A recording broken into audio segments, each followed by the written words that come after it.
Hi friends, welcome to அன்புடன் we vlogs. நம்ம போன வீடியோல தாவணி கனவுகள் படத்தை ரிவ்யூ பண்ணியிருந்தோங்க. ஓகே, அடுத்து எந்த படத்தை ரிவ்யூ பண்ணலாம்னு யோசிச்சுட்டு இருக்கும்போது நம்ம எடிட்டர் ஒரு சஜஷன் சொன்னாரு. பேட் கேர்ள் அப்படின்னு ஒரு படம் இருக்கு, அந்த படத்தை பார்த்துட்டு உங்களோட ஒப்பீனியன் சொல்லுங்க, ரொம்ப கான்ட்ரவர்ஷியலா இருக்கு, அனிமலோட ஃபீமேல் வெர்ஷன் வேற சொல்றாங்க அப்படின்னு சொல்லியிருந்தாரு. நேற்று நான் அந்த படத்தை பார்த்துருந்தேங்க. எனக்கு அவ்வளோ பேடாலாம் எதுவும் ஃபீல் ஆகல. ஒரு பெற்றோரோட அரவணைப்பும் கண்டிப்பும் இல்லாம ஒரு பொண்ணு வளர்ந்தா எப்படி இருக்குமோ அப்படிதான் இந்த படம் மொத்தமும் இருந்துச்சு. நம்ம பிலிப்பிலி சொல்ற மாதிரி ஒரு தட்டு தட்டி ஸ்கூலுக்கு போடா அப்படின்னு நீ விரட்டி இருந்தீங்கன்னா சொல்லியிருந்தாங்கன்னா இந்த பொண்ணு இவ்வளவு லெவலுக்கு வந்திருக்குமான்னு தெரியல.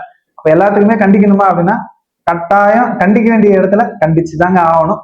ஓகே, படம் எப்படி இருக்கு அப்படின்னு கேட்டீங்கன்னா, ஒரு பொண்ணு அவளோட 3 ஃபேஸ் ஆஃப் லைஃபை கடந்து வரா. School, college, work. இந்த 3த்துலயுமே அவளுக்கு ஒரு ரிலேஷன்ஷிப் ஏற்படுது. அது எப்படி அவள் ஹேண்டில் பண்ணா, அது கடைசியா அவளுக்கு என்ன ஆச்சு அப்படின்றதான் மொத்த படமே. படம் ரொம்ப சின்ன படம் தாங்க, 2 மணி நேரத்துக்குள்ளதான் வருது. ஃபர்ஸ்ட் ஸ்கூல் லைஃப்ல நம்மளோட பாரி டியூட் படத்துல வந்தாரு இல்லையா, அவரே தான் இதுலயும் வர்றாரு.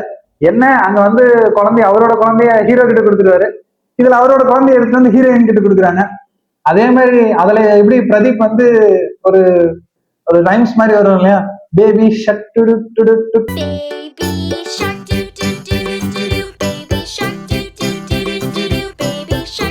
அதே பாட்டை இவரு இந்த படத்துல யூஸ் பண்ணிருக்காரு.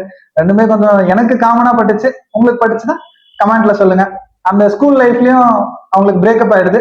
செகண்ட் காலேஜ் போறாங்க, ரொம்ப டாக்ஸிக்கான ஒரு ரிலேஷன்ஷிப்ல மாட்டிக்கிறாங்க. அதுல தான் அவங்க பிரேக்கப் ஆகி வெளியே வராங்க. ஓகே, இதுக்கப்புறமா இந்த பொண்ணு திருந்துமான்னு பார்த்தா தேர்டா ஒர்க்கையும் ஒரு ரிலேஷன்ஷிப்ல போறாங்க. அங்க அவங்க ரிலேஷன்ஷிப் நல்லா தான் போகுது. அவரும் கூட சேர்ந்து ஹெல்ப் பண்றது, எல்லா திங்ஸையும் பாத்துக்கிறதுன்னு சொல்லிட்டு நல்லா தான் போயிட்டு இருக்கு. ஆனா அதுவுமே கடைசியில பிரேக்கப் பண்ண மாதிரி காட்டிடுறாங்க. அவரும் இன்னொரு பொண்ணோட ரிலேஷன்ஷிப்ல கமிட் ஆயிடுறாரு. கடைசியாவாச்சும் இவங்க அவங்க அப்பா அம்மாவை புரிஞ்சுக்கிட்டாங்களான்னு கேட்டீங்கன்னா, கடைசியா தான் அந்த அம்மாவை புரிஞ்சுக்கிறாங்க. கடைசியில அவங்க அம்மா கிட்ட போய் ஐ லவ் யூன்னு சொல்ற சீன் ரொம்ப நல்லா இருந்துச்சு. இந்த படத்தோட கிளைமேக்ஸுமே வந்து பாத்தீங்கன்னா எதுவுமே ஒரு எண்டிங்கே இல்லாத மாதிரி முடிச்சிருந்தாங்க. என்ன இவங்க டக்குன்னு முடிச்சிட்டாங்க, அந்த பொண்ணுக்கு என்ன ஆச்சு ஏதாச்சு அப்படின்னு எதுவுமே காட்டலையே அப்படின்னு நாங்க யோசிச்சோம். வர்ஷா பரத் இந்த படத்தோட டைரக்டர் ஒரு சிம்பிளான பிளாட்டை ரொம்ப யதார்த்தமா இன்னைக்கு இருக்கிற ரியாலிட்டிய கரெக்டா சொல்லியிருந்தாங்க.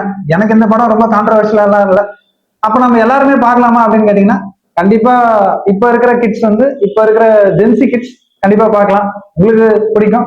ரொம்ப கான்ட்ரவர்ஷியலா இருக்கான்னு கேட்டீங்கன்னா எனக்கு அப்படிலாம் பண்ணல. இப்ப என்ன ரியாலிட்டியோ அதை யதார்த்தமா சொல்லியிருக்காங்க. ஹாட் ஸ்டார்ல இது இப்போ ரன் ஆயிட்டு இருக்கு. பார்க்கணும்னு நினைக்கிறவங்க கண்டிப்பா பாருங்க. தேங்க்யூ.